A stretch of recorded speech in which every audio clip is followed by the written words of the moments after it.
It said everything happens for a reason, but maybe everything happens for a Reese's. Take noise-canceling headphones. Do they block hearing to heighten taste? That sound seems to show everything happens for a Reese's. This podcast is brought to you by Colgate Total.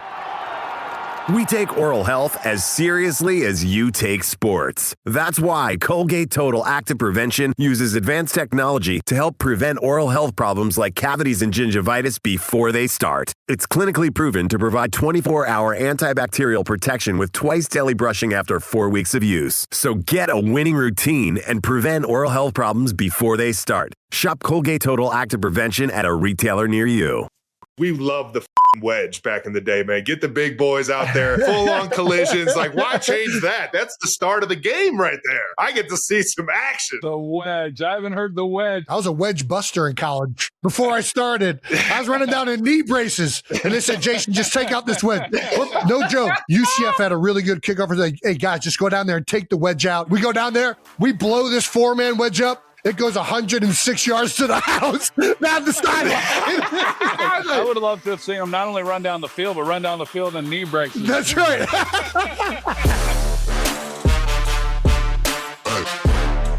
Welcome back to New Heights, ladies and gentlemen, boys and girls. A Wondery show brought to you by AT&T, the best service provider there is. You better believe it. We're your hosts. I'm Travis Kelce. This is my big brother, Jason Kelce, out of Cleveland Heights, Ohio. Shout out to the Heights and shout out to the University of Cincinnati, as we are alum from there. I did get a degree. I know a lot of you won't believe that, even Jason, but I do. And make sure you subscribe on YouTube or wherever you get your podcasts, and follow the show on all social media at New Heights Show with one S for fun clips throughout the week. Jason, tell the people what we have coming up for this week's episode. We got another great episode for you 92%ers. We're going to get out of the house with Trav at the Guardians home opener. We're also going to get to the first ever on-site edition of Out of the House yes, at sir. the Masters. Yes, sir.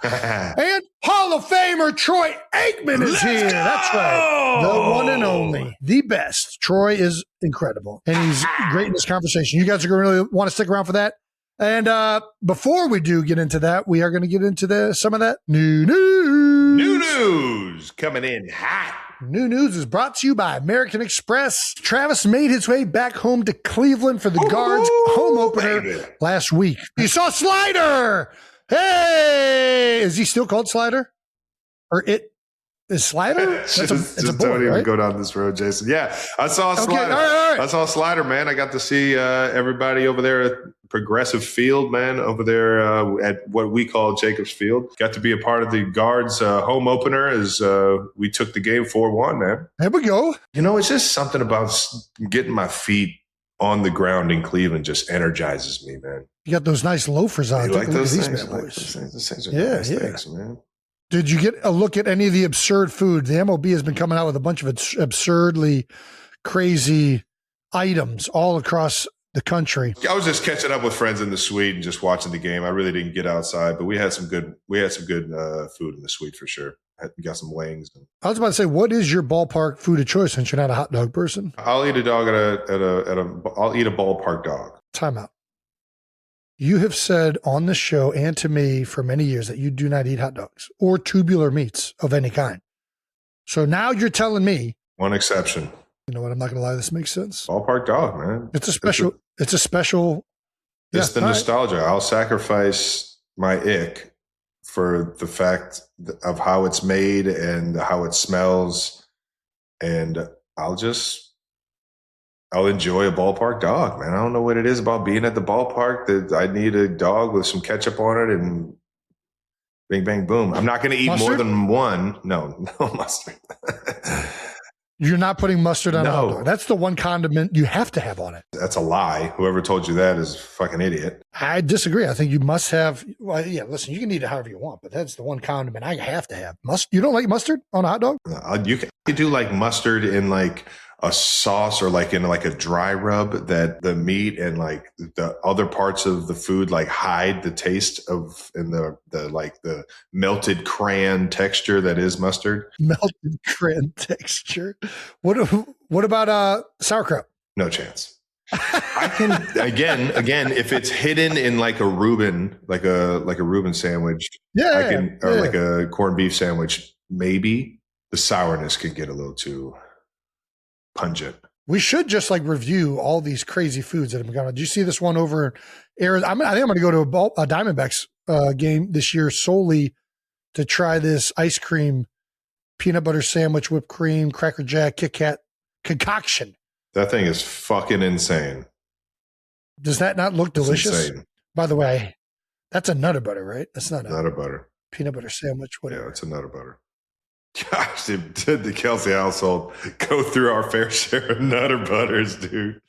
Holy shit. Damn right. Do you want to see some of the weird shit they've got out there real quick? Get the Kelsey Brothers read on it? Now I'm getting some head shakes.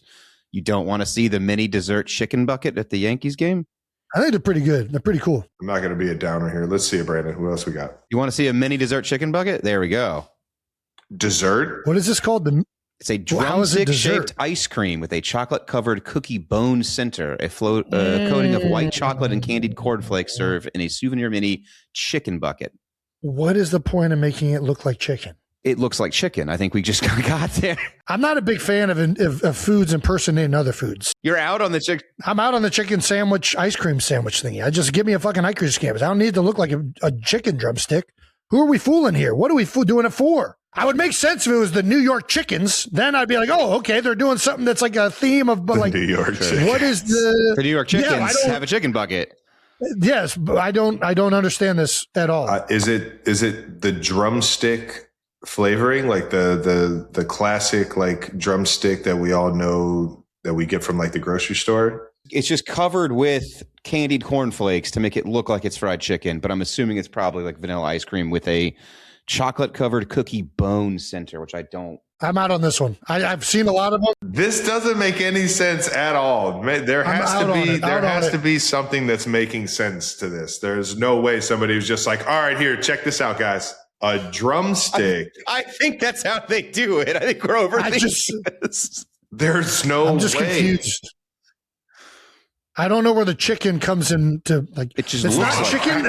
Like, why didn't they? chicken isn't even known as being Why didn't like they a make ballpark it exactly? food. Why didn't they just make it like a if they would have made a baseball hot bat? dog, like make it. You know what I mean? Just make it like a Yes, baseball exactly. bat Yes. sandwich. Here we go. Why the fuck is You guys didn't want to do this segment, and now here we go. Is Okay, this all like right, we're out. KFC? Like was like, hey, we can't get the fried chicken in the stadium, but why don't you make ice cream look like fried chicken? And they're like, oh yeah, sure, we'll do that for no fucking reason. All right, let's skip to the next one. Next. This one's made us mad. We're Next. moving on. I'll take the bucket. All right, I'll take this the is- bucket. No chicken. Red Sox are doing a lobster poutine at Fenway Park this year. The ballpark food features crispy fries, lobster meat, clam chowder, and crispy bacon, all served in a custom lobster boat. Why are we doing chowder? Baseball is a fucking summer sport. Chowder is not a summer fucking food cuisine. Whatever. I don't like the idea of where that chowder's been stored. I don't like the idea of. Where is like it it. at the bottom? Is that? I like the the little lobster boat, though. I like this. No, that's what I'm saying. I like the receptacle. I like the lobster. I like everything except the bacon. I have no idea why bacon is included in this and what the purpose is. It's not going to add much. Give it a was little perfect with saltiness, just a little salty crunch. it's got chowder in it. It's salty as crap. I do think if it's hot, I would question the integrity of that chowder, but I'd still give it a go. I'd still give it a go. The integrity of the chowder. Seafood and heat usually doesn't pair well, especially shellfish. Fucking 95-degree day at the ballpark. I'm out. I'm going to try any of these if you'll have me, but I will not try the chicken drumstick. I'm boycotting the chicken drumstick. Well, a Yankees fan or somebody in the Yankees organization, please tell us how this came to be. I will say this. They did give us a great moment. I'm going to share this. There was a man who constructed a chicken bucket hat tower. No, see, that's the thing. Which- I like the bucket. I'm big into this. I'm big into the fucking bucket. with the bucket. Yeah. I I'm fuck with fucking any with kind the of bucket. KFC, brought to you by Travis Kelsey. I mean, if that's not next year's... Brother, I just signed you a giant ad deal. I'm fucking with the bucket, Travis Kelsey. I'm fucking with it. Colonel Sanders, hit me up. Buckets might be the most underrated piece of equipment that any man can own or utilize. I think it's a you can stack them, you can carry anything you want in them pretty much. I mean, it's a very useful receptacle, but the fact that we're making chickens it just doesn't make any sense. I can't get past it. They had the buckets already ordered and they didn't know what to put in them. I'm drawing the conclusions. They're like, what goes in a bucket? Chicken. They had a new fried chicken chain that was going into the stadium, and then they had to back out on their contract, but they had already bought all the chicken buckets. Cost of cooking oil went way up, and they said, I don't know, make it ice cream. That's the only thing that makes sense. We've solved the mystery. All right, let me show you a couple more. The Rangers have revealed a wearable nacho rally sombrero. The food vessel contains chip, cheese, lettuce, jalapeno, pico de gallo, and more. This is hilarious. Is this real? Is this real? Yes, this dead is real. The photo's incredible. All right, what do we think of the rally sombrero? I'm kind of into it. Outside the beans, I'm kind of into it. I think it's ridiculous. Oh, no, it's beyond levels. ridiculous. Yes, but I mean, it's kind of. I fucking love nachos at a game. I love nachos at a game. Can you imagine trying to wear that and utilize it? Like you're it's dumping just that on your neighbors. You're dumping that on the seat next to you. This is getting everywhere. I think it's hilarious. You have to go to the bathroom with that on your head. Can't look down. Don't look down. Don't look down. Don't look down. Don't look down. I like the idea of sombreros. I just don't know that nachos was the best choice. Like the messiest. What's the messiest food item that we can combine with a place that you can't access? You can't stand up and get excited. They should have just made like pretzel sombreros. They should have made so little take baby pieces off and dip it in cheese or something like that. But like the sombreros shouldn't be large scale enough to where you could put it on your head. It should just be like the old ice cream cut batter's helmets. You know, those little small ones. They should have just made a little tiny sombrero like that in the size of where you would always get the nachos. You know what I mean? Like typically the size that you get is just like a 4x4 or 5x5. You can hold it with one hand, have a beer in the other hand. Like they should have made a sombrero that size. This is absolutely ridiculous. What's interesting about this item is that it probably is the only food item ever in a ballpark where the person buying it is the one not utilizing it and in fact probably putting themselves at the most risk of things going badly, right? Like the person wearing these nachos is going to end up eating the least amount of these nachos. The people behind them and to the right and left of them, like this is a very selfless maneuver if you're buying the sombrero nacho hat. You're getting this You're for the bringing table. the party for everybody else. Yeah. This is hilarious, man. While also putting yourself most at risk. Just hot cheese sitting on your head. All right. I went to a Guards game right after college, and we're sitting on top of like that baby monster out in left field underneath the screen. And there's probably 10, 15 of the homies, and we're all up there getting hammered and having a fucking blast. And we go to get hot dogs, and we're like, I mean, how many hot dogs can we get? And they're like, well, we can make as many as you want. We're like, all right, everybody gets like 3-4 hot dogs. We end up with a fucking crate full of hot dogs to carry them back to the seats. And my guy, I think it was Steve Big Ack. My guy, Steve Big Ack, has it over his head as he's walking up, and all the guys see him and start fucking going nuts. Like, yeah! Like he was like the hero of the day. And I think that's what this fucking big ass sombrero reminds me of, is like you bring this back to the homie.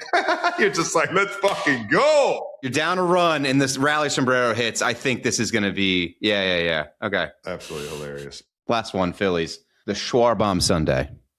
It is a mini first of all, helmet filled with soft serve ice cream topped with a funnel cake, fried strawberry uncrustable, fresh strawberry sauce, and fruity cereal pieces. I am so in on everything outside of the Fruity Pebbles cereal, to be honest with you. I'm not a big Fruity Pebbles person. It's just sprinkling. I know, but I'm going to try it. Don't get me wrong. I'll give a full report. I'm a big fan of helmet ice cream. I love strawberries. I don't know what it is about strawberry sauce. Like strawberry Uncrustable? No, strawberry sauce. It says fresh strawberry sauce, like the drizzle over. I don't know what it is about that. It makes me it gives me like the ick, like the fucking. Yeah, I'm in on that. Strawberry sauce? What, too sweet? No, it's sweet. I think it's the texture of it. It's like texture, too syrupy. Yeah, it's like that red syrupy. It doesn't look like there's a lot. I don't know what it is. I don't love it. But I love everything else about this, and I'm taking that souvenir home. And Ohio ball player.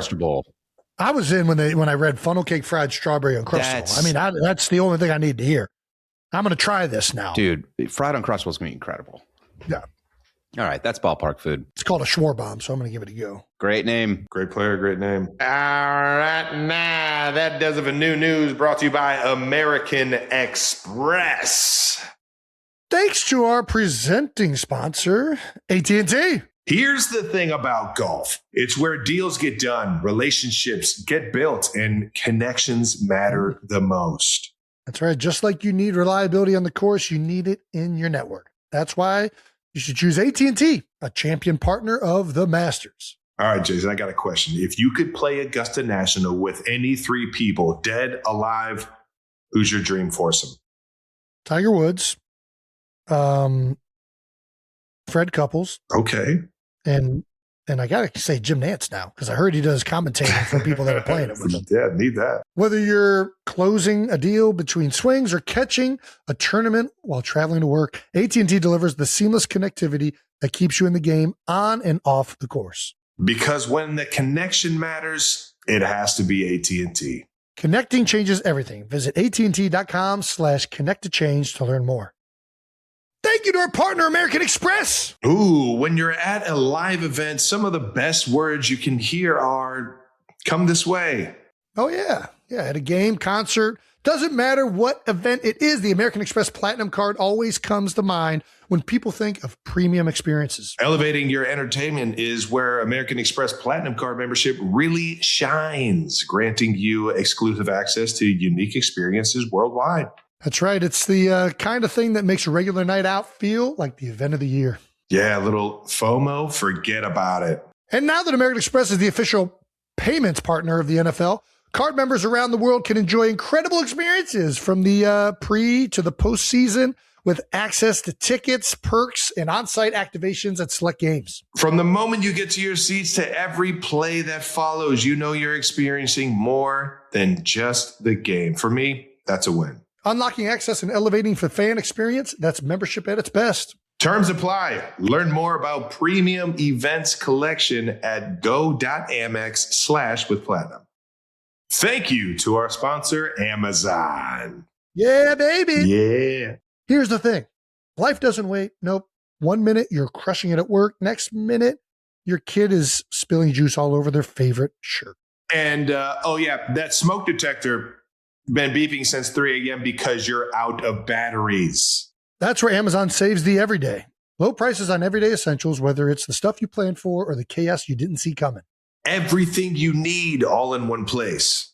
So you're not running around to 5 different stores all day. Yeah, we're talking paper towels, snacks, cleaning supplies, whatever keeps your day moving. Amazon has your back with the prices you can count on. So you feel confident your money is well spent. No hassle, no stress. Shop Amazon and save on essentials. Save the everyday. All right, the last thing before we get to Troy, we gotta get to this out of the house from this past week at the Masters. We're currently filming this while we're in the house, so we're gonna toss to our own selves out of the house. This Masters edition of Out of the House is brought to you by AT&T. Oh, thanks, guys. Appreciate you sending it to us down here in Augusta. I've been down here since Tuesday. Yeah, I just got down here yesterday. Yep. Saw Jason up at the course. Had a few crow's nests. Had a few azaleas. Yeah. Saw a few azaleas. Saw a few good shots. We're out here in the front of the house that we're renting down here, and It's gorgeous. saying hello to all the patrons outside of the course, and gonna head up there for another fun day. Absolutely. How was the par 3? Part 3 was great. I don't know that I helped Akshay out at all. I actually do think I gave him a good read. He told me it was a good read. So I will take it. A lot of fun, a lot of families. Patrons are all just looking to have a good time. It's a way more relaxed day than the actual tournament. Yeah. And it's very unique in the way that, like, no other major especially, but really no other PGA event has something like that the day before you do it. This is You have pro-ams in the other events, but this thing was so unique and special in the way that their families are incorporated into it. That was my first time being a part of it. And it's just another example of, I think, Augusta National just setting the example and the tone of like what golf is, right? Yeah. No other sport do you partake in as much with your families, whether you belong to a club, whether you play with your kids. It's just, I think it's something that really matches up well. Yeah. And to do that right before the biggest tournament in golf, it's pretty remarkable. It's also not mandatory. So those guys sign up to do that. Yeah. They could be hitting balls. They could be getting more reps. Yeah, but it's a part of the show. It's a part of the fun. It's part of the excitement of the week. And well, I think it's an acknowledgement that this thing is bigger than themselves. Yeah. Right? Yeah. It's an acknowledgement that the history to this, our families are going to be included in it, all of it. They really embrace it. So I think it was awesome to be there and to have a lot of fun with those guys. Yeah. The one thing about this tournament is that it's more than just a golf event. It's like you don't necessarily have to be into golf. You're going to see some amazing shots of the best players in the world.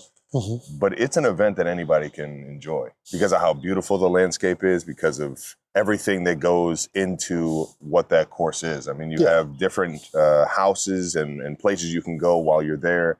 And you just get a full experience like none other. And it's why it's one of the best events in sports. The cool part about being there is that you're on these grounds that have been there, and this tournament has been being played since 1934.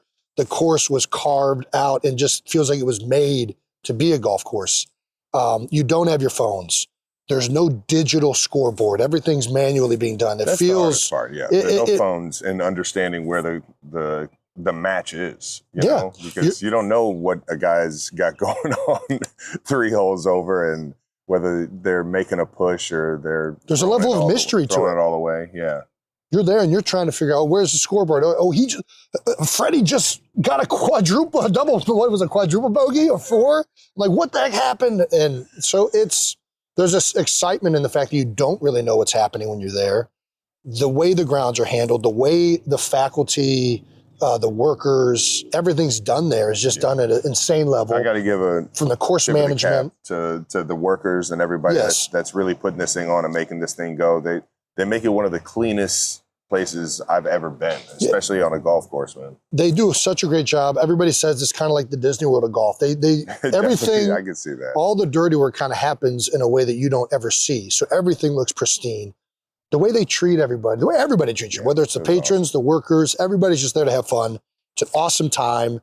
They've somehow kept these prices down. I mean, the pimento cheese sandwich was $1.50. I think a bottle of water is $2. They're not giving that thing out for free? Well, if you have Berkman's passes, it's for free after you pay for however many thousands of dollars for the ticket. I don't know how that works.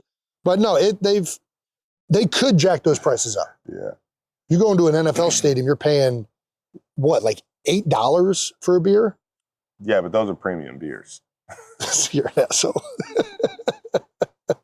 But what was your favorite shot? I don't know.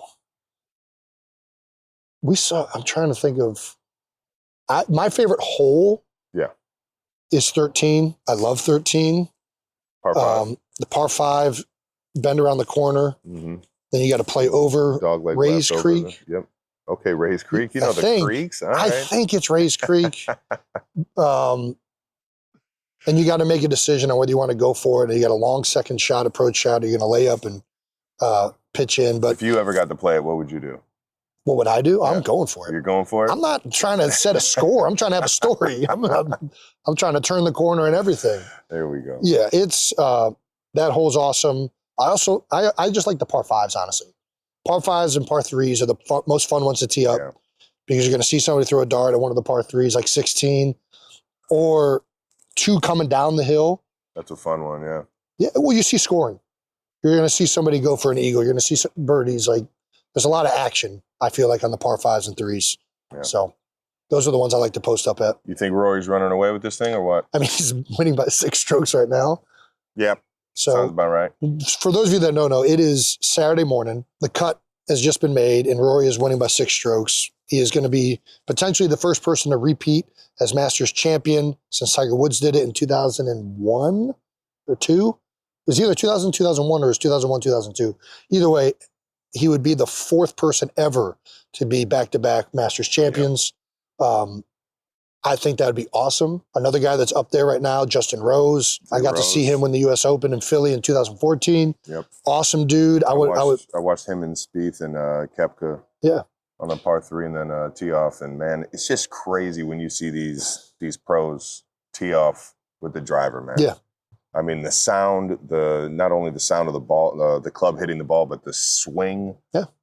The placement and how tight it is. The velocity it comes off, it's crazy. How tight some of these shots they have to hit, even on one. One is just a par 4 up the hill, but that bunker on the right, you got like a 15-yard landing strip, really, that you're trying to hit. Yeah. If you don't get it in there, you could be in the trees on the straw on the left side, and then you can't reach the green. It's watching these guys navigate how precise they are with all their shots. It's just a blast to see in person. Yeah. When you can see the ball, that thing skyrockets off that face. So you got to have some UV protection to try and see it. But yeah, what was your favorite thing you ate? Favorite thing I ate? I know you're a big egg salad guy. Yeah, because who doesn't love mayonnaise mixed with eggs, thrown on some white bread? I actually used to love egg salad. Mom used to make it. I don't know what it was. Once I found out that she was just like, yeah, don't do that the, shit up, I walked in the kitchen at the wrong time. Please don't do the sound effect. But Mom, you made the best egg salad sandwich. Yes. I'm going to be bougie and stay. There's a fried chicken in the Berkman's place that is to die for. I didn't get the fried chicken. I got the pizza in Berkman's. How was that? So for those of you that know, Berkman's place is another tier. Are we allowed to talk about Berkman's place? I don't know. Are we even allowed to be sitting here doing this? Probably not. We're going to get banned for life, I'm sure. I hope not, because it's an incredible experience. You can watch the game. You can actually watch the tournament better. I mean, listen, I like watching on Sunday personally. All right, pimento cheese and egg salad combination was my favorite. Combo? Dude, it's called the Pimego. I found that out this week. That is... It's a lot. I don't think texture-wise you would I am be... so out on this. Oh, my God. It's pretty darn good. There was also another combo people were saying, the pimento and the barbecue. To me, that was too many flavors happening. It was overkill. Pimento I can see and maybe the chicken, barbecue. classic chicken, grilled chicken sandwich. Yeah. That was good. But the Pimego was my favorite combo of it. The ice cream peach sandwich. You didn't get one of them? I'm glad you tried all this because I didn't. Yeah, I was here longer. I was trying to watch some golf. They were also having me do it as a part of the broadcast, so I didn't really have a choice. Missed that. It was all delicious. That's it. Yeah, That's all I got around to. Yeah, it was. You see Nance? See Daly? I didn't see either of them. Me neither. I'm hoping I can maybe find Nance today. And we called into Top Dog. Who knows if old John Daly's still over there at Top Dog? He is. He's there right now, actually. We called Top Dog yesterday when we left the course to see if he was still there, and he had just left.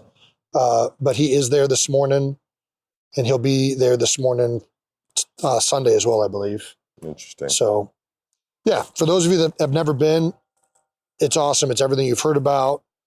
There's some of the best golfers in the world. The hospitality, the way it's run, is second to none. The tradition to it, the history that's happened there. All of these gnomes, there's gnomes all over the place. Everybody's getting a gnome. Gotta get my hands on these Yeah, gnomes. there's the merch bag, and that's where they get you. It's $1.50 sandwich, but you're going to go into that merch store and spend some cash for sure. But you love it. I don't know the way it was for you, but like the moment people find out you're coming, you know, I got my barber hitting me up. Oh, can I get a hat? Can you get me this? So that's awesome. It's an experience like none other, a tradition like no other. I don't know if we want to keep stealing Jim's lines, but I mean, Jim, we're stealing your lines. We love you. That's how good your lines are. That's right. But we'll give you the nod. Imitation we'll cite our sources. Imitation is the greatest form of flattery. All right. That's it from us down here at Augusta, Georgia. A little out of the house. We'll see how the rest of it tees up this weekend. Yeah. How it shapes up. That's all I got. Yeah. And that's out of the house. See you guys. How about that? That's our segment. We don't know what that looks like yet, but hopefully looks like we're having a great fucking time. Once again, that Masters edition of Out of the House is brought to you by AT&T.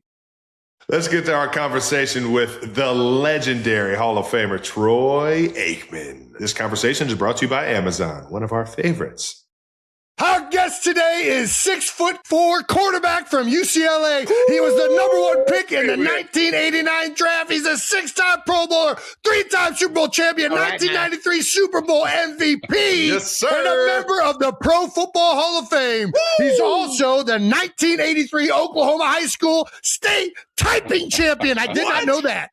He's been in the broadcast booth for 25 years. He's also my coworker on Monday Night Football. Please, 92%ers, welcome to the show, Mr. Troy Aikman! Let's go. There we go. There we go. Yeah, what is best intro ever? I'm trying. That's easy. It's easy when you got that many accolades, Troy. Troy, can't thank you enough for taking the time and hanging with us, man. You've been an icon in the Kelsey household for such a long time. Remember, I had the Dallas Cowboys action figures. It was all the stars. It was you, Irvin, Emmett, Dion. I remember having them as a kid, man. I've been such a big fan of you. Grew up a quarterback, wishing I could one day be an Aikman, but, made my way into the quarterback's best friend world anyways. But appreciate the time, dog.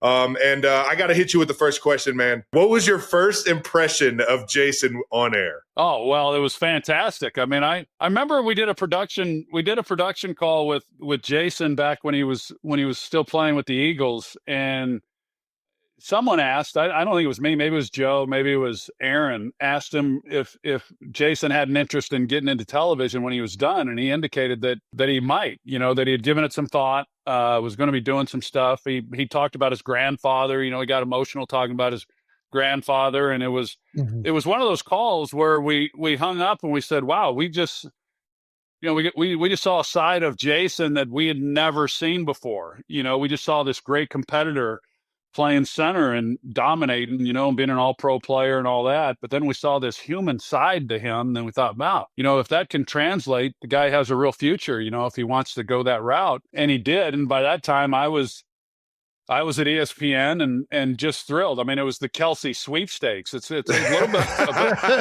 it's a little bit like what you're going to be going through here, Travis. And seriously. And so to get Jason, to be a teammate at ESPN has been awesome. I mean, I'm not just saying this. I said this to others. I think Jason's an absolute superstar in this profession. I mean, he can take this and go as far with it as he did his playing career. We do that Monday night countdown hit that I come down and go on the set with him. The highest compliment that I can pay any former player or current player is by saying, I would have loved to have been a teammate of yours. And Jason's one of those guys. And Travis, I can say the same thing about you. I've covered enough of your games, but now I am a teammate of Jason's, and he makes us better. So it's awesome. And now if we get his brother, we get his younger brother over to the worldwide leader. We got something. I don't know, man. ESPN's a very polished organization. I don't know if I'm just kidding, man. I'd have a fucking blast, dude. You're right. Polished. Considering Jason's first time on air, he's screaming tits. Yeah, that's right. And he still has a job. No. So do you think Jason could fit in on the 90s Cowboys? Oh, heck yeah. Yeah, absolutely. Absolutely. Yeah, he'd probably be hanging with me, I mean, hell yeah. Some of those guys, they had more extracurricular activities than what I had. Yeah. I don't claim to know what Jason was doing in his personal time, but I have a feeling he and I probably would have been hanging out together. Hell yeah. That would have been a blast. That's some good shit right there, man. I had to ask you what your opinion was, or at least the first thought of Jason being a teammate. So that's awesome, man. I got to mention this too while we're still on, like, first impressions. Going up in the booth with you and Joe for the first time, I didn't know what I was doing. And just watching you guys play off of it, and like the way you let me in there, and just a great teammate you were there to try and guide me through that. I really appreciate that. And then you come down to the regular table while we're talking me, you, swag, and the pre-show, and you kill it there, man. I mean, you've been doing this. Is there anything you can't do in broadcast? How long you've been doing this? For 25 years? Yeah, 25 years. That is amazing, man. Yeah, it's crazy. It was. Well, first of all, when I got into this in 2001, I was in a 3-man booth. So I first worked with Daryl Johnston, my former teammate. Yes. He had retired a year before me, and Moose. and then Dick Stockton. So the three of us, and then after 1 year, Madden left, and when he went to Monday Night Football. And so then they were looking for a new number one booth. And that's when I got paired with Joe Buck and Chris Collinsworth. And I was in another 3-man booth with those guys for 3 more years. So my first 4 years, I was in a 3-man booth. And I knew pretty early on that I didn't like the 3-man booth. But I learned a lot by going that route. And the other thing is too, there was no social media. So, Yeah. you know, I said a lot of dumb things. I still do. But when you say something dumb, you're like, man, I hope, and you didn't have to hear about all the people who heard you say it, you know, and now, there's not much grace period. There's not much grace period in life, period, but especially in broadcasting. So you don't really get a chance to kind of learn your way. You know, everyone has a quick opinion on guys as soon as they come into it. But like working with Collinsworth was good for me because he had been in television for a number of years prior to that. And Chris is one of those guys. There's a handful of these type of guys. There's not a lot of them. He could host a radio show. You know, he could host a studio show. He can be the analyst. He could do, you know, he can do games. He can do all of it. He could do play-by-play, I think. There was one time when they talked to him about maybe doing play-by-play with Madden, and I could not. I wouldn't even attempt it. You know, I think what Joe Buck does and what play-by-play guys do is such a unique skill. You know, I've gotten more comfortable in front of the camera over the years, which is only natural, but I'm not as talented as a lot of other people that could really kind of do any type of medium they wanted to. I don't know, man. I think you kill it every time we talk, me, Swag, Ryan, SVP, every time you're on the desk. It is amazing to us how quickly you snap into it.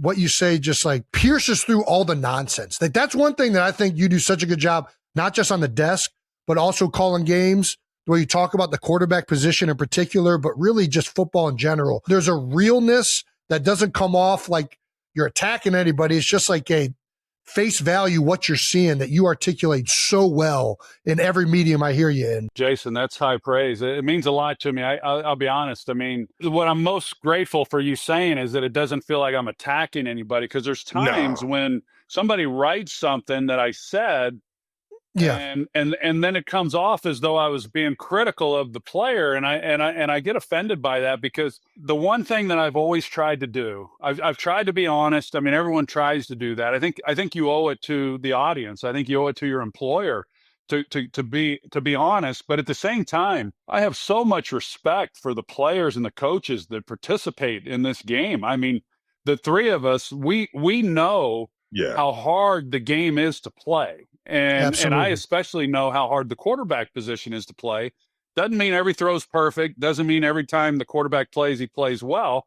And I will point that out. But I hope I do it in a respectful way, and not in a way that tries to embarrass or be disrespectful to the people that are out there on the field doing it. For sure. And it doesn't come across that way to me, especially when you're watching it live. Anybody can write an article with like a sound bite and frame it in whatever way they want. I was going to say, I think the players understand that the most. You know, the guys that are seeing exactly what you're seeing and how you're describing it really appreciate your ability to put it into words and to give that to the viewers. And I think, you know, we all are our biggest worst critics if we're the best. You know, if you just have to have that mentality. So if somebody's saying that I'm not doing something that I need to be doing, like I'm the first one to point that out. So I think the players definitely see that first, and it's typically the viewers that have this love and desire that, you know, their quarterback or their players are the best and can never do anything wrong, that have those kind of views on that. Especially Dallas, because they, you know, I'm sure,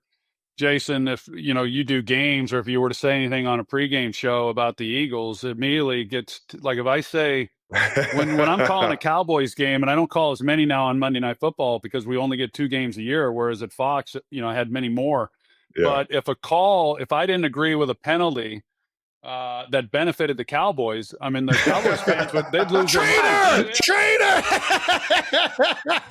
The one thing I do remember from when I was playing, I would be watching a Sunday night game or a Monday night game, and a quarterback would make a throw, and the analyst would say, no one that he's the only guy in football that can make that throw, or he's the best guy there is at that position. And then the next week, another quarterback would do something, and they'd say he's the best and I'm like, there's 31 other quarterbacks that can make that exact same throw, you know. I mean, and so I never have been, and maybe at times this is not good, but I've never been prone to hyperbole. Like if I do say something that's really strong, I mean, it's because I honestly believe that that's the only player that could have done whatever that was. I mean, I think it's disrespectful to all of the other great players in the league if you're only trying to sell that moment for television and not really being totally honest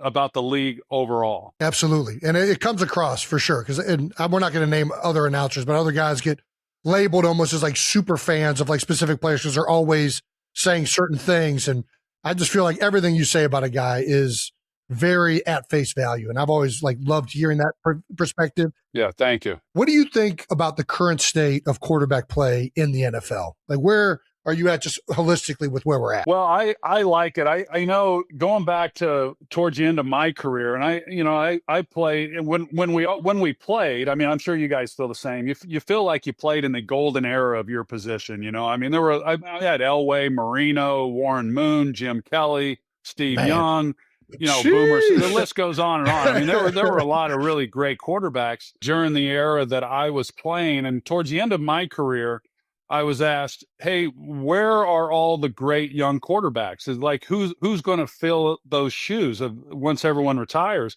But what you find is somebody always fills those shoes. There's always more superstars that are coming along. And I think the league is in great hands. I mean, I really do. We can look no further than Drake May at New England, a second-year player, and what he's been able to accomplish, and a number of other quarterbacks as well. I mean, obviously Travis's quarterback and Patrick Mahomes, what he's been able to accomplish, but there's Josh Allen. There's a number of great quarterbacks. Joe Burrow has always been one of my favorites, but I think the game itself, what I've liked to see here in the last couple of years, and Jason, you probably would agree, we got so into the spread sets and throwing the football. The rules favored the receivers. It was tougher on the defensive backs. And that really goes back to Peyton Manning and Tom Brady in some of those games because New England just went after the Colts physically. And so they changed the rules. It became more favorable for the receivers. So we saw this influx in teams wanting to throw the football. And now it seems to kind of be coming back to the middle where teams are running the ball more. And I love that. I mean, my career, I would have loved to have thrown the ball more than I did. But if I was a coach today, I would do it the same way we did the 90s Cowboys. I mean, a power running game, the play action game. And we see that from we see that in San Francisco. We see it in with the Rams. We've seen it with Chicago, a lot of other teams, Chicago, and they're kind of coming back to that, which I really like, which is only going to benefit the quarterbacks. So I like where the league is right now. I love these young quarterbacks and all the greatness that we've been able to see from that position. I love to hear you talk about the 90s Cowboys, man. It's so fucking fun. I was just telling you how I was watching the documentary and how excited it felt like that organization, everybody in that building got when you guys got Norv Turner. Yeah. And I think I'm really just I'm curious, what was it about Norv's style and it really being suited for you? Because you kind of had that different world, a lot of like rough games and a lot of learning experiences through those first couple of years. There's so many quarterbacks that have come into this game that came in as high draft picks, high expectations, and then it just never quite happens for them. And my first 2 years in Dallas, I was on that path. I was on the path of being a bust. We were the worst offense in football, really both years, my first and second year in the league. Norv Turner then came in my third year with the same players, really pretty much the same offensive linemen, same skill players, Emmett, Michael, Novacek. And in our first year, we were a top 10 offense, and we went to the playoffs for the first time, won 11 games. And then the next 2 years with Norv, we were top 5 offensively, and we won 2 Super Bowls. And so even in today's game, there's not a lot of great offensive minds. And if you're one of these quarterbacks who's fortunate enough to play for one, you got a chance to be really successful. Everyone points to Sam Darnold and what he's gone through and where he's been the last 2 years. And that's a great example of it. He's been around really great coaching. He's excelled, and we've seen his talents come out. And that's what happened to me. I mean, I credit, there's a reason why Norv Turner was my presenter when I went into the Pro Football Hall of Fame. Awesome, Michael man. And Emmett, they both credit Norv Turner for turning their careers around. And Jimmy Johnson, he deserves a ton of credit too, because he was a tremendous motivator, but he was a great evaluator of talent. And so with those picks that we got from Herschel, the trade of Herschel, we made the most of them, or he made the most of them. I had nothing to do with it. Give me somebody, please. Give me somebody. It's fun to say we. It's fun to say we. We're on the same team here. It is kind of fun to say we. We picked some great players after we made that Herschel trade. But yeah, it was a fun time, and just as fun as it was, then Jimmy left, and it just goes to show you that, man, there's a lot that goes into having success, and when you have it, don't screw it up. And I think that the egos of Jimmy and Jerry, it happened too early for them in the NFL. They didn't realize really what they had. I think if it had been down the road years later after a longer period of struggling, I think maybe everyone would have kind of taken a back seat and said, well, wait a minute, this is too good. Let's just enjoy it and let's not mess this up. But so be it. Yeah, the perspective makes all the difference. I remember 2017 when we went on to win the Super Bowl that year. Brent, we had a really good team. We could all sense in training camp. You just know when you got the roster, everything's clicking. And Brent Selleck stood up in front of the guys and said, guys, I went to the NFC Championship game my rookie year and we lost. And I was like, we'll be back there next year. It's been 10 years since I've been back to that game. Yeah. He's like, you don't know how hard it is to get there. And when you got it, to take advantage of it. And that was it's launched the season. It really had us take it off. But I mean, the perspective you don't really know until you have been through it and you've seen the downturn. You realize how special it is to have all those pieces in place. Let me ask you this, because you brought up organizations failing quarterbacks more than quarterbacks failing organizations. If you're building an organization right now, I know you're helping out with Miami, you're trying to get a young quarterback. What is Troy Aikman's pinnacle of putting this guy in a successful situation? First of all, I'll say this about quarterbacks. I'm sure you guys do it as well. I worked the draft in 2018, I think. It was whenever Sam Darnold and Baker Mayfield and those guys came out, Josh Allen. Yeah. It's a great quarterback class. So, that's the only aging year. like fine wine. Yeah, it's only getting better. It's only getting better. And I worked that draft, so I went to some of these pro days and watched these guys throw. Yeah. Now I don't go physically to the pro days, but I'll watch a number of them on NFL Network. And quite honestly, I watch them and I think to what do you evaluate? I mean, what do you get? Watch. This isn't even football. It's just, hey, let me just show you how strong my arm is. And, you get to see the ball come out. You get to see a little bit of accuracy, but to me, there's nothing that happens at a pro day for a quarterback that translates into whether or not this guy is going to be successful in the NFL. And it's all the intangibles, because if you're looking at being drafted, you've got enough arm strength, you've got enough athleticism, and then then what's going to determine it? Well, what kind of leader are you? Do you want to be the best there is? Are you the first one in the building? What are your work habits? Are you intelligent? There's just a number of things, and I feel it's easy. It's easy when you walk into a production meeting and you're meeting Patrick Holmes, who's already won 3 Super Bowls. Yeah. He's got it, whatever that is. The trick is then finding that person who has it when they're still in college and they're getting ready to go to the NFL. So that really becomes how you evaluate it. But I think as far as what would it look like to give a young quarterback success, it goes back to kind of what we talked about earlier. I would want him under center for the most part. I think the college game has gotten to where these quarterbacks sit back there, hold the ball, they're waiting for guys to get open, and then when they get open, they throw them the football. They don't read coverages. They don't understand coverages. There's no sense of timing. It's one of the reasons why I loved watching Joe Burrow play so much, because the ball comes out on time. He's an old school quarterback. Man. I mean, he could have played Meyer in the 90s. And you can feel that, yeah. So I think getting under center, it forces a quarterback to kind of play in rhythm and get the ball out.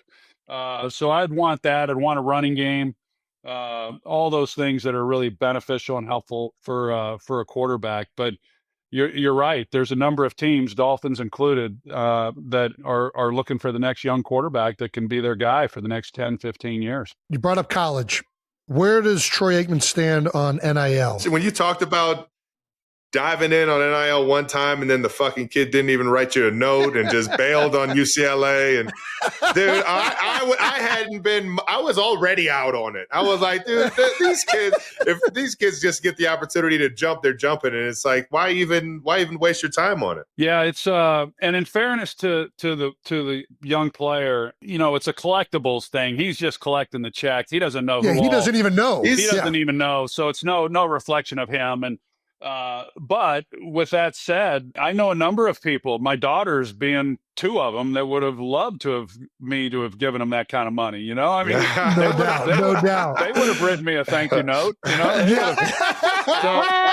I never even met him. I never even met the guy, and then he didn't play. So and I speak for probably most people out there. I know that most alums have heartburn over this whole NIL program. And I don't know how it gets cleaned up, but I do feel that at least in the NFL, you've got a contract that if you take money, you're obligated. That's what it feels like it needs to get to. You have to honor that, man. Yeah, you can't collect a check and then the very next year go back in the portal and then go collect another check. It defies, what this country's supposed to be about. I always thought players should be paid because you couldn't work in the off season, or you could work in the summers. You couldn't work during the school year back when I was playing. And I didn't come from a wealthy family at all.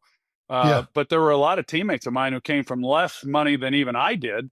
And they were really struggling. And I thought, man, these guys should be getting paid something. And the NCAA, I think, just really dropped the ball. I mean, if they'd gotten out ahead of this and said, okay, here's what we're going to do, and they didn't do it, and now it's the Wild West out there, So it is insane, man. And what you don't hear about anymore is the quality of the education. Yeah, that's. I haven't heard that. I haven't heard education come by about college football since NIL came about. It's all of a sudden it's not even discussed. Graduation rates, none of it. I never heard a kid ask, "Hey, how are my credits going to transfer if I switch schools here?" haven't heard that one yet. No. But let's play a hypothetical, because this is all fun and games. If you were a college quarterback and you had one more year of eligibility, but you knew you were a top 5 lottery pick at a great university, but the NFL is waiting on you and everybody knows you're going to be a top pick, would you stay an extra year or play for the worst or get drafted by the worst team in the league? Well, it says Jets, Travis. I'm not going to do the Jets thing. we got an employee that works with us at New Heights that's a huge Jets fan, and the question was, would you get drafted by the Jets? But I'm just going to say, would you question whether or not to stay the extra year or get drafted by arguably like a rough situation? That's a hard one, because typically, for instance, when I came out in '89, I was first overall pick, and the Cowboys, of course, were the worst team, and they were the worst team in football, and we were the worst team in football even after my rookie year. We regressed. We went from 3 wins before I came to Dallas to 1 win when I joined, and so that didn't look like a great situation, but yet it became an amazing place to play, and so I think you got to be really guarded about saying, well, historically, this franchise hasn't done it. And so do I really want to go to that place, or should I stay in college another year and maybe, reshuffle the deck and I get a chance to go play somewhere else? There's a lot of, you take Peyton Manning going to Indianapolis, what he was able to do, they all look good. Joe Burrow going to Cincinnati. I mean, all these programs start looking better, when you start getting the right people in place. So that's a hard one. I think it's so important for these quarterbacks to play. Just play in college, play as many games. I mean, the chances of them then going on and having success in the NFL go up dramatically. I mean, you look at a guy like Bo Nix and what he was able to do, and it's so rare. A lot of these quarterbacks have only had 13, 14 starts in college, and that's a big jump than going to the NFL and expecting to play well. Is there anybody out there that's struggling in the league right now that you would say might be the next Sam Darnold? Not offhand. When going back to that draft, Sam was my number one guy. I mean, so when I evaluated him, I thought the one question mark with Sam in college was the turnovers. He turned the ball over a lot in college, fumbles and interceptions, and he still has had some of that in the NFL. But early on, it looked like, well, maybe it's just not going to work out for him. But like we said, he goes to San Francisco, backs up, then he goes to Minnesota. And then what he's done this year in Seattle has been awesome. We've seen that from Baker Mayfield. Josh Allen was a bit of a project coming out of college. People thought it would take him longer than it did, and he's the one who had the most success right away. So I've talked to so many people who evaluate quarterbacks for a living, and I've said, hey, when you walked in and met with Aaron Rodgers coming out of college or Joe Burrow or whoever, did you know they had it? And it's about 50-50, I mean, it's a coin flip as to whether or not what you think is what they're going to become. And that's why there's so many people that have been wrong. It's not an exact science in getting these guys right. Well, quarterback is even the hardest one to judge, I feel like, because like you've been saying, there's so many intangibles that determine whether that guy pans out. That's right. We got a great one coming out this year. He took college football by storm this year with both his play and his personality, man. He's a bit of a unique individual, and Fernando Mendoza over there at Indiana, obviously national champion. Everyone's saying he's going to be the number one pick. What's your read on him if you've been able to catch him playing football? I haven't studied him. I've seen him play a little bit. My college football viewing is really more or less the game's on, and I'm studying, preparing for our broadcast or whatever, and so it's more background noise. So I don't really study him too hard. A big fan of what he's been able to do. A big fan of that university, for that matter, and what Curt Cignetti accomplished. I mean, it's just remarkable. I mean, it just blows me away. Speaking of him, not to avoid your question, but they played UCLA a year ago, week 3. I'm home on a Saturday. They're UCLA, Indiana at the Rose Bowl. And they start talking about Curt Cignetti, and I'd never heard of him before. And they say he came from James Madison. They go through his whole thing. They played the soundbite of, all I do is win, Google me. And so I got so locked in, like that's when television worked, it hooked me, and I was locked in on this game. And it wasn't because of UCLA. It was because, man, I want to know more about this Curt Cignetti. This old ball coach, man. And I'm watching his team play, and you could tell they were just so well coached. They'd catch the football. They're 3 yards short of the first down, but the guy immediately catches it, knifes up the field, picks up the first down. I'm like, man, these guys, they've been well coached. So I've been following them ever since. And so I'm a huge fan of what he's done. Now, Mendoza, I will say, I was just having this conversation with someone else that every year there is a best quarterback in the draft, right? There's always a best quarterback, but it doesn't mean that every year there's a franchise quarterback in the draft. And I think that that's what, and I'm not suggesting that Mendoza is not a franchise quarterback at all. I'm just saying that, that's what has to be evaluated. Is he the first overall pick? Should he maybe not be the first overall pick? It's just that, as we've talked about, the league is so starved for quarterbacks. And if you're one of those teams that needs one, man, they all look like franchise quarterbacks. You talk yourself into it real quick. That's right. So I like him. I like his accuracy. I like, man, tough. He's played in big games. He's shown it on big stage. I think there's a lot to be said for that. And now it's a matter of, can he get to the right place? Is Vegas that place where he can really excel? It's easy to say, yeah, because Tom Brady's an owner and he's got a vested interest and he's going to be right there, but he's not going to be right there, and there's a lot that is happening within that organization. So, but I like the young man, and I'll be pulling for him. I pull for all these guys to play well. I'll be pulling for him when he gets his chance. That's awesome. Yeah, absolutely. Thank you to our partner, Liquid IV. When it comes to travel, I love a good road trip or discovering the best food spot in the city. Yep, that's right. You're driving through some random town, see a line out the door at any tiny place, and you just know you got to try it. You know it's going to be good. Next thing you know, you're telling everybody about the best tacos you've ever had. And those unplanned detours, well, that's what it's all about. And Liquid IV is the best road trip travel partner to stay hydrated throughout those trips. Just one stick in 16 ounces of water hydrates faster than water alone with an optimized ratio of electrolytes, essential vitamins, and clinically tested nutrients that Liquid IV dubs Hydroscience. It turns ordinary water into extraordinary hydration and comes in delicious flavors like lemon lime, popsicle firecracker, and white peach. Stay hydrated for every adventure with on-the-go hydration from Liquid IV. Tear, pour, live more. Go to liquidiv.com and get 20% off your first purchase with code NEWHEIGHTS at checkout.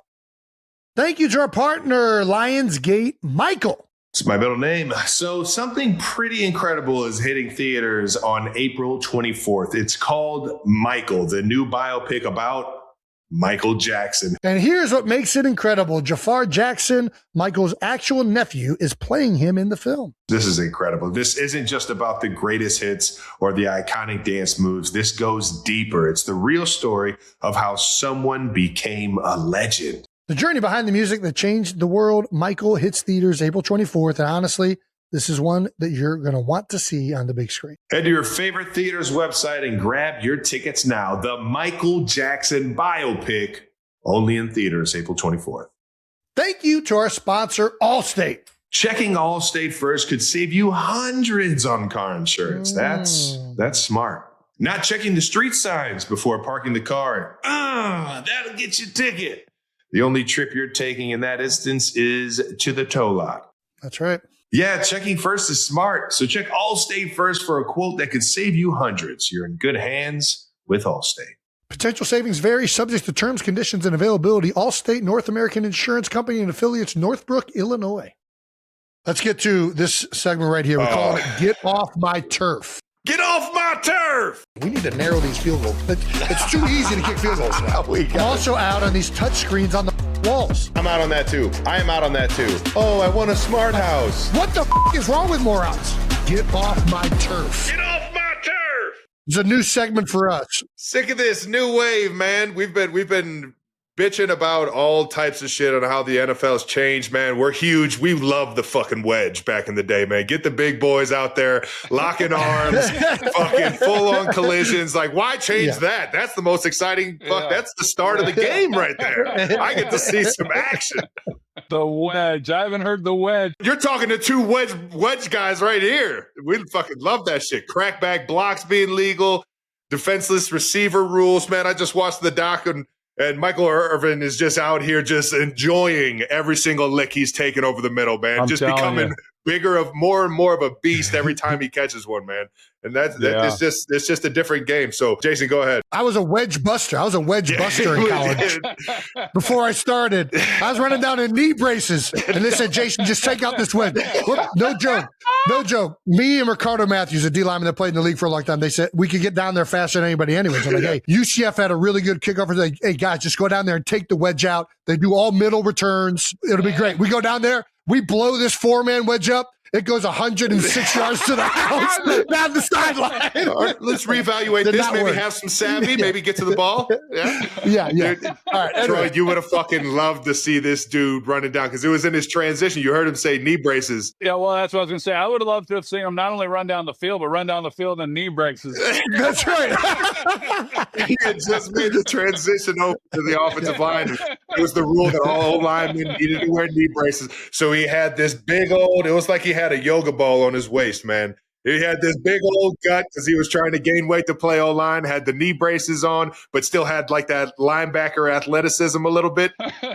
Not quite. Nothing in that belly more than beer and Subway, man. It was hilarious, man. But he was a baller. We're going to give you 40 seconds, Troy. Air out any complaint you have with the modern game of football.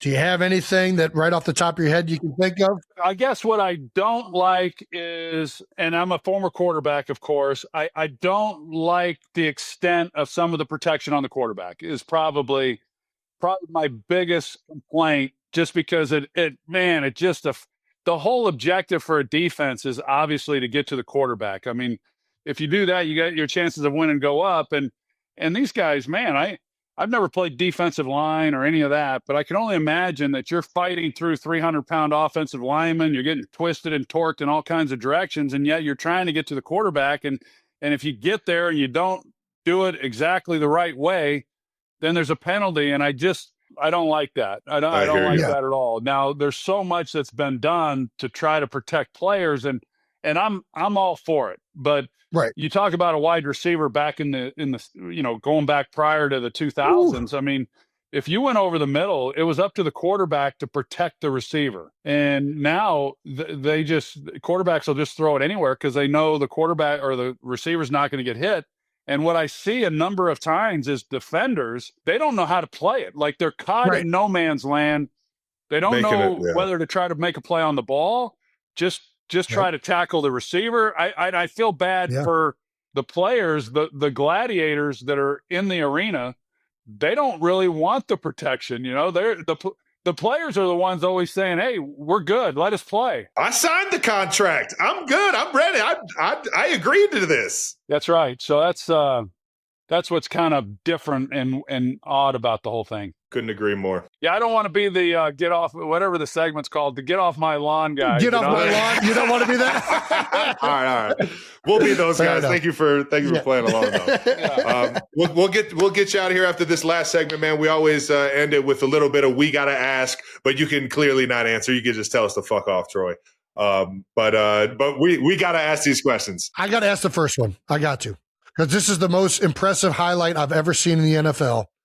Is Larry Allen chasing down that interception the most impressive thing athletically you've ever seen in the NFL? Probably. I mean, this guy insane. I've seen the clip you're talking about, and I remember the play like it was yesterday, and yet he was so athletic that I didn't think anything of it at the time that it happened. It's just a regular. Yeah, it was just like, oh, nice, Larry's got him. Larry got to him before I did. Okay.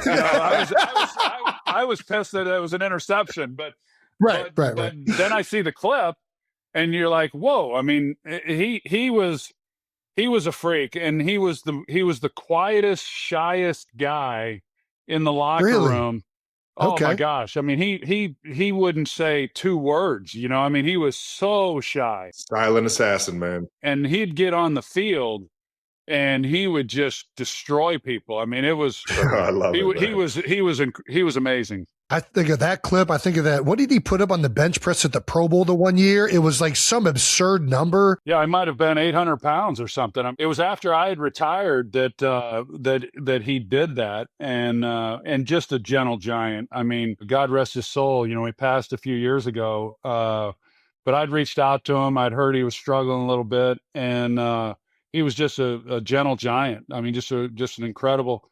His son went to Harvard or Yale. Played football. I mean, he was a family man, raised great kids. Everything he did, he invested back into his family. The words GOAT gets thrown around a lot, greatest of all time and all that. I mean, there's a lot of great linemen, and I'd put a lot of others on par with him, but I wouldn't say anyone that's ever played's been better than him. I know that, and loved having him as a teammate as well. Yeah, baby. Close friend of mine, Andy Reid, says that he maybe have called you in 2002. Yeah. While you were on the Fox broadcast to see if you maybe be interested in playing for the Philadelphia Eagles. That's right. Yeah, we were at Old Jack Murphy Stadium. I was in the 3-man booth with Collinsworth and Joe Buck, and we had just done a game break that Donovan McNabb had just broke his leg. And the Eagles were playing really well. They were number one in the NFC at the time. It was midseason. We're getting ready to go to halftime, and my producer, Richie Zion, says, "Hey, I've got a number that I need you to call at halftime," which he had never done. And I was in my third year in the middle of a broadcast.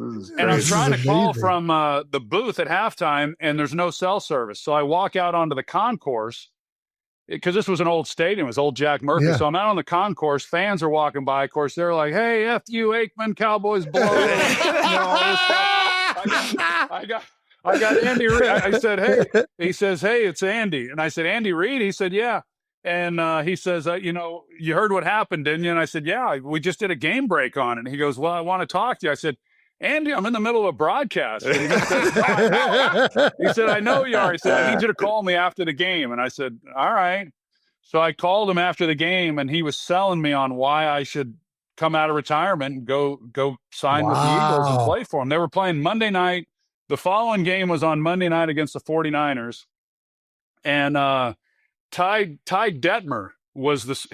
I decided, obviously I didn't do it. I said, I didn't go. You didn't pull the old man Rivers?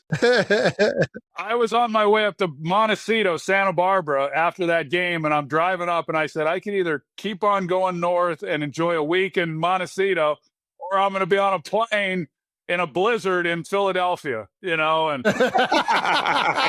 Detmer goes down the very next week. He gets hurt against 49ers. A.J. Feely takes over. He wins 5 straight games. McNabb comes back from his injury, finishes out the season, and the Eagles went to the NFC Championship game that year. So it wound up being still an amazing year for him. There you go. That's wild. But what a fun story, man. That's crazy. I can only imagine trying to be on the main concourse while fans are yelling at you. It's like, this is Andy? Oh, man, that's too funny. Speaking of Philly, do you have any favorite stories from playing in Philly? I know they're good on defense now, but back when I played, it didn't matter if it was Buddy Ryan, Bud Carson, Ray Rhodes. I mean, it didn't matter who their defensive coordinator was. They beat the dog shit out of quarterbacks. I mean, it was 91. They were number 1 against the run, number 1 against pass, number 1 overall. They were knocking quarterbacks out every week. And my first game against them, I didn't know a lot about them my rookie year. Our first game was on Thanksgiving in Dallas. And at the end of that game, and that was the year, obviously, we weren't very good.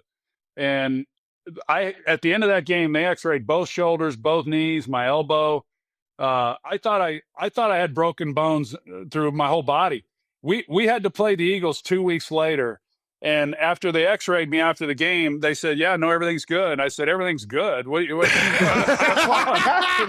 and I had to go back 2 weeks later and play against these animals. I mean, they were brutal. Relentless. And that was a game they were throwing, they had the snowballs with batteries, and I didn't take my helmet off. The Santa Claus throwing snowballs at him on his little tricycle. I mean, that stuff was real, That's amazing. Yeah. Man. Yeah, So they were good. I remember we were sitting around at a round table one off season. It was me, Favre, Elway, and I think Warren Moon. And they asked us where our least favorite place to play was, our toughest place to play.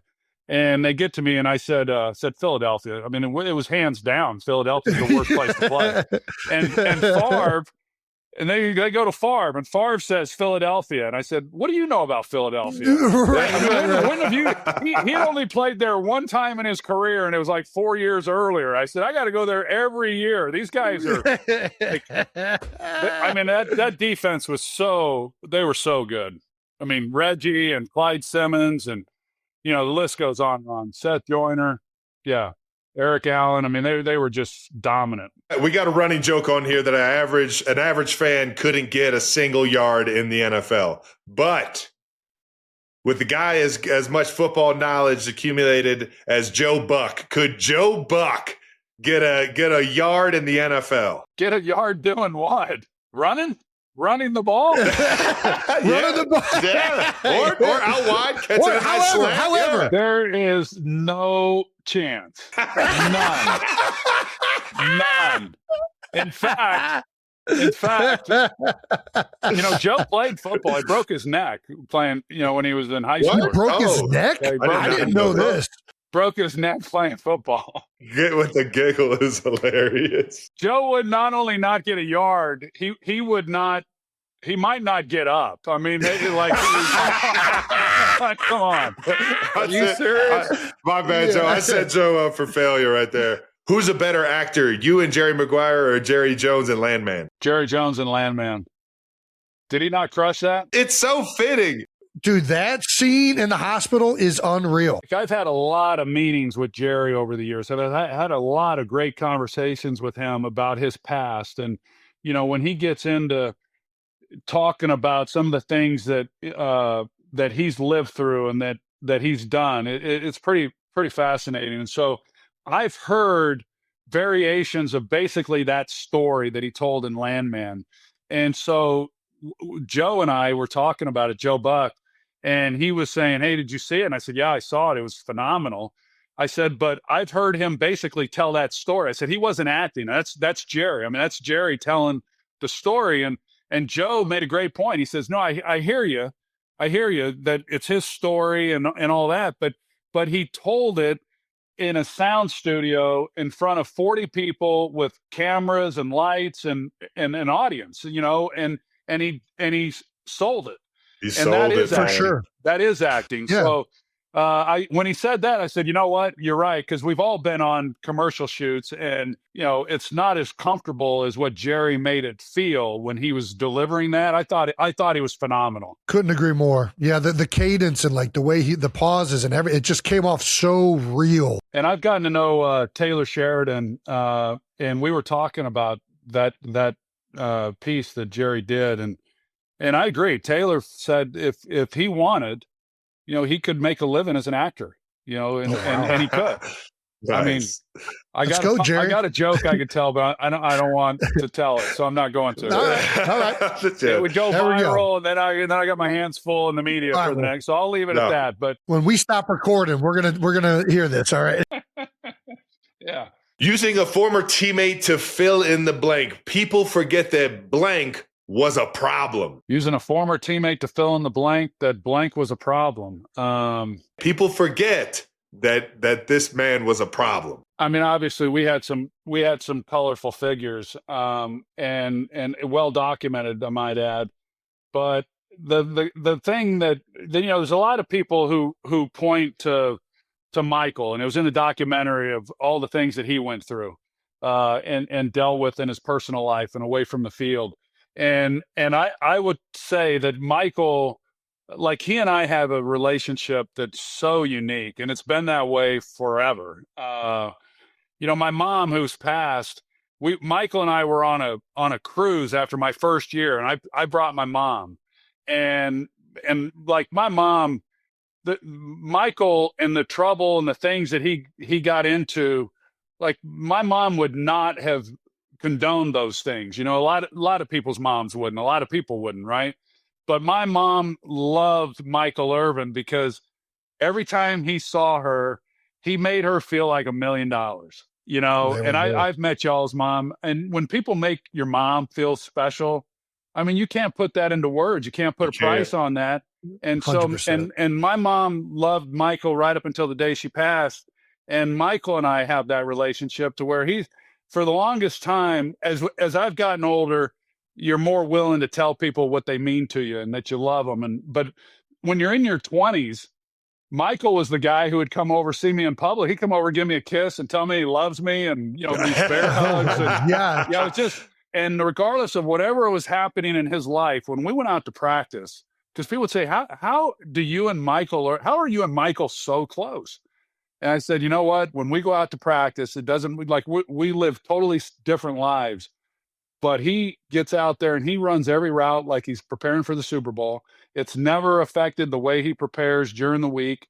And that's all I cared about. I mean, if a guy came and showed up to work and was ready to get better that day and help us win, man, it was go do whatever the hell you want. And that was Michael. I don't know how he did it, because he ran hard away from the facility, but he ran hard at the facility as well. And it's why we were as close as we were. Man, I love Irv, man. He's the best, dog. He's a piece. He's one of one for sure. Do you have a welcome to the NFL moment? You might have already named it with the Eagles game from your rookie year, it sounds like. But it was the Eagles, and it was my rookie year, and it was Thanksgiving that I talked about. That in college, a big guy breaks through the line. I wasn't the fastest guy in the world, but I could run. I ran the wishbone at OU when I was playing at Oklahoma. But you just run away from them. You run away from them, you throw the ball, and you go on to the next play. And we're playing the Eagles, and Reggie White got through the line. So I take off running, and then somebody tackled me from behind. And I was just like, who was that? I didn't know they brought a linebacker or something. Yeah. When I got up, it was Reggie. And that's when I remember thinking, man, this league's different when you've got 300-pounders like Reggie White who are running you down from behind. And so that was my welcome to the NFL moment. that's a mean guy chasing you for sure. Troy, we can't thank you enough, man. One of the best to do it on the field, in the booth. Stand-up guy, man. Thank you for all the nuggets of gold, the wisdom, the stories, brother, and of course the time, man. This is fun, man. You got it, man. I appreciate you guys having me. You guys are awesome. Thank you so much. Thank you to Troy Aikman for stopping by, man. I still remember having those action figures when I was a kid, man. I even when I watched Little Giants, I was like, I kind of like the Cowboys, man. Like, Aikman had those Cowboys jerseys looking fucking sweet in the 90s, man. Shout out to Aikman for all the stories, man. Obviously one of the best broadcasters out here, but for all you young bucks, man, go watch some Aikman highlights from the 90s, man. You won't regret it. Once again, that conversation is brought to you by Amazon. And that wraps up another episode of New Heights. Thank you to Troy Aikman. Make sure you're subscribed to the New Heights channel on YouTube or wherever you get your podcasts. Once again, New Heights, a Wondery show brought to you by AT&T this week. Still got it. Follow the show on all social media at New Heights Show with What After Fun clips throughout the week. To our New Heights production team, thank you guys for always making us look good, and you guys are really the engine that keeps this thing going, man. We appreciate you guys, and thank you to the 92%ers for tuning in each and every week. Hopefully you enjoyed it as much as we did, and we'll see you next week. Peace.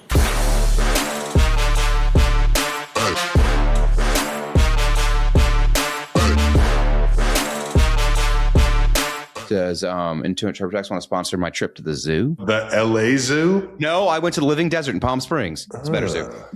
Oh, you're full of shit. I'll take you. You're as close to San Diego as you are to the fucking desert. But so I was in the desert looking at wedding venues. This was not a zoo trip. This was Brandon. J. Travis. So nice. It was very nice. And here's what I've learned. It's expensive. Oh, fuck. Oh, yeah. I said, Lauren, how serious are we? Honey, there's an Applebee's right there. She'll say yes to that. Honey, you know I love you. It's $3 margaritas. How much are we really looking to spend on people? Half off apps after 10. After 9, actually. They moved that up an hour. They have something called a triple dipper. I think our guests will love that. Yeah, let me know when you guys want to come out. I'll book it around your schedules. Are we invited? You guys are both invited. You skipped Jake's, so you got to come to mine. You're getting married at the zoo? Honestly, I would get fucking married at the zoo. I'll have a little wallaby running around. Dude, don't tempt me. Just come out on an elephant? That's epic. Dude, they had rhinos, man. Fucking rhinos are sick. Bro, rhinos They are fucking... They're sick. Very intense. Did you go in the cage with them? No, they don't give me the Travis Kelce tour. Don't do it. I'm with Gin Pop. They keep me behind the fence. It's terrifying. No, they're like... You're looking at an alien when you see them fucking trot around. Like, yes. Holy shit. I have a ridiculous AI algorithm right now of hyenas. Hyenas. Yeah, that one is hilarious. The one where he's just laughing in the front seat. Oh, I saw that one. That's one that I had to look up. Like, I'm like, I know this is fake, but I just like, let's just see if it says AI. Ridiculous, Jason. You had to look that up. You had to double check. I knew it. The hyena had a mask on. Rock, is this real? Hilarious. Just comment section. Just a quick glance, making sure. You can't ask AI about another AI thing being real, because then they're on the same team. They're going to say, yeah, it's real. The robots get together. Yeah, they're like, yeah, it's real. Oh, yeah, no, that's real. That's fine. Love it.